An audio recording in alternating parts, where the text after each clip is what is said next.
안녕하십니까. 이재명 정권의 선택적 신속 대응. 참 이게 우리나라 외교부나 이재명 정권은 누구를 위한 조직이냐. 선택적 대응, 신속 대응. 심각합니다. 지금요, 대표적으로 이제 캄보디아, 이게 커지고 있죠.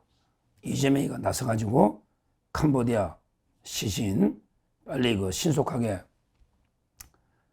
거기에 대책을 세우라. 이제 와서 떠드는 거예요. 이재명이가.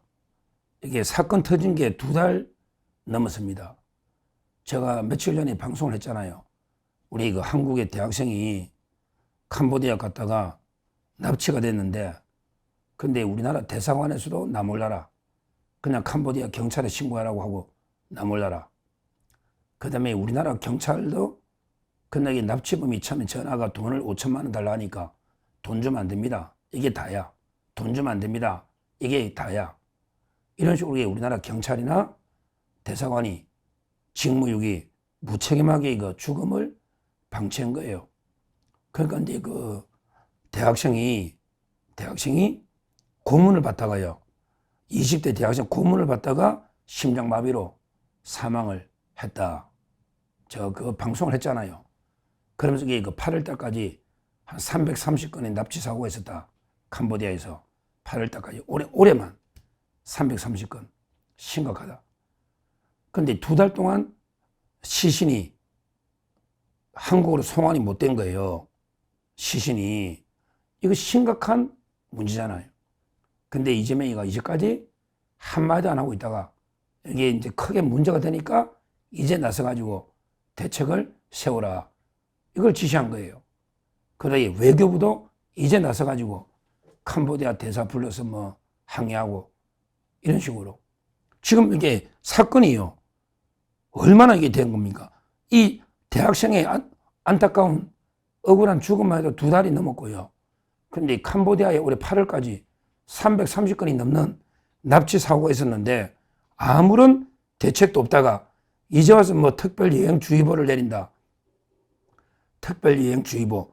이런 데 호들갑을 떨고 있습니다. 늦어도 얼마 늦은 겁니까? 이자가요. 이재명 이자가 우리 대전의 유성의 국가정보자원관리원 거기 화재도요. 예능하고 뭐 한다고 안 나가다가 14일 만에 금요일날 14일 만에 대전 유성 국가자원 거기에 처음 갔잖아요. 이런 쪽에 넉장 대응을 하더니 캄보디아는 시신이 2달 동안 못 들어오고 있는데 이제 와서 갑자기 호들갑을 떨고 있는 겁니다. 근데요, 이거하고 비교할게요. 바로 이제 이스라엘에 납포가 된 우리 한국인 중에 김아연 씨라고 이것도 제가 한번 방송을 했지 않습니까? 김아연. 이자는요, 불법으로 간 겁니다. 지금 여행 금지구역에 가자지구 있잖아요. 하마스도 있고 가자지구. 거기에 불법으로 팔레스타인 도와주러 들어가다가 이스라엘한테 납포가 된 겁니다. 명백한 우리 실정법 위반이고 이거야말로 이 반미 성향의 활동가라고 직업이 활동가랍니다. 반미 활동가. 그랬는가 한 번 이게 죽은 것도 아니잖아요. 그냥 납포돼 가지고 교도소에 수용이 됐던 거죠. 근데 대통령부터 이재명 장관까지 막 총력으로 나서가지고 빨리 석방해라 이러면서 이스라엘을 막 비난하고요. 미국과 이런 짓거리를 하고 있습니다. 그래서 이제 이틀 만에 풀려나가지고 지금 돌아오고 있잖아요. 돌아오면 교도소 보내야 됩니다. 이 김아연 씨는 우리나라 교도소에 보내야 되는 겁니다. 왜 가지 말았는데 가느냐고. PLO를 지원하고 이스라엘 비난하고 미국 비난하면 미국에서는 비자까지 취소시켜버립니다. 하지 말은 법을 왜 어기느냐고요. 왜 PLO 편을 드느냐고. 팔레스타인, 이스라엘과 미국, 이 우리 우방인데 이런 반미 활동가 미국에는 비자까지 취소합니다. 우리나라 실정법도 금지구역에 여행 금지구역, 가자 지역이. 그런데 이걸 대통령이나 장관이 총력으로 나서가지고 빨리 석방해라고 난리를 치가 이틀 만에 돌아오고 있잖아요. 이걸 보고요.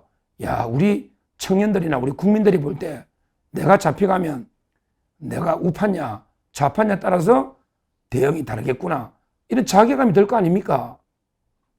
내가 좌파면 잡혀가도 금방 나라에서 나를 풀어주겠네. 내가 반미 활동하고 내가 좌파면 정부가 나서서 나를 어떻게든 빼주겠네. 이렇게 생각하지만 우리가 우파거나 일반 국민들은 죽어도 나 몰라라 하는 거 알겠습니까? 다시 말해서 이제 좌파 활동가들은 반미 또는 뭐 친중, 친북 이런 사람들은 체포가 돼도 정부가 총력을 기울여서 내를 빼주겠다. 이런 식으로 생각할 텐데, 그래 일반 우리 선량한 일반 국민들이나 특히 우리 우파 국민이 납치가 되거나 살인되거나 해도 정부에서 눈이 나나 깜짝하겠습니까? 눈이 나나 깜짝하겠냐고. 똑같이 납치돼서 똑같이 지금 생명의 위협을 느낀데 이렇게 차등을 둘 수가 있느냐. 국가가요. 국민의 생명값을 저거 마음대로 이념의 잣대에 따라 편향되게 이런 식으로 차별하는 게 이게 과연 자유민주 국가입니까?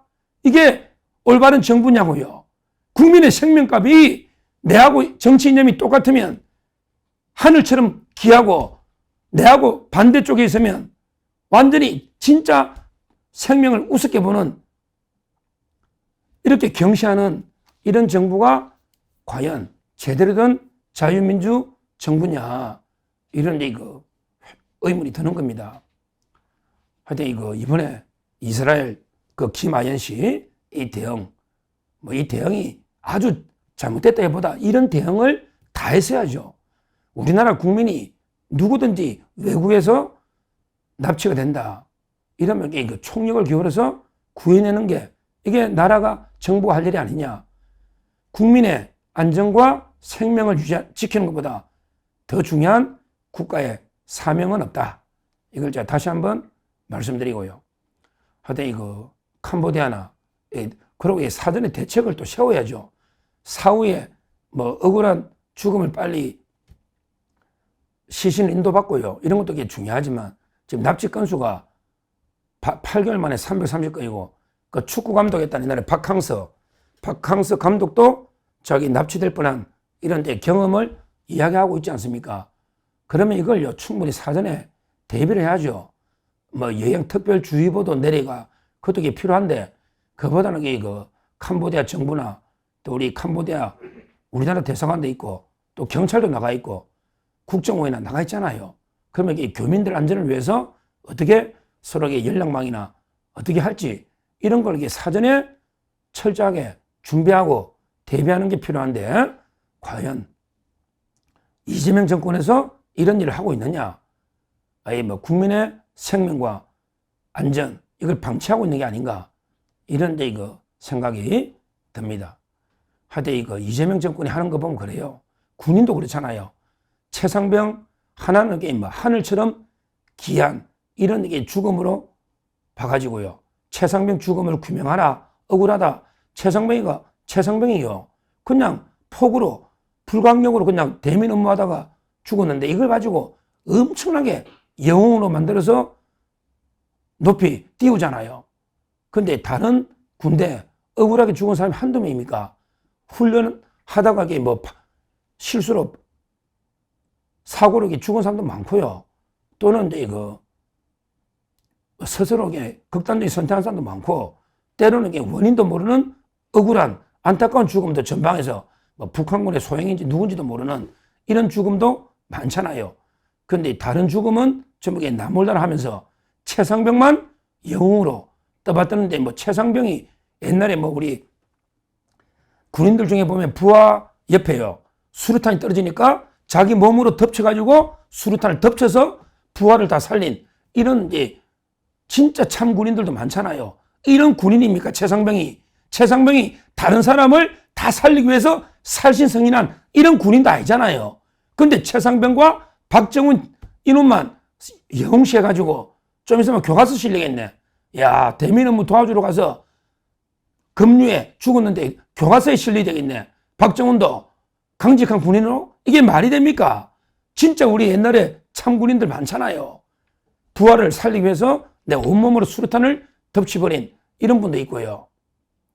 하여튼 지금 이 좌파 정권이 하는 걸 보면 국민의 생명도 자기 정파적 이익으로 이용하는 거예요. 자기가 이용할 가치가 있고 뭔가 반미에 활용하고 또 친중에 활용하고 이러면요.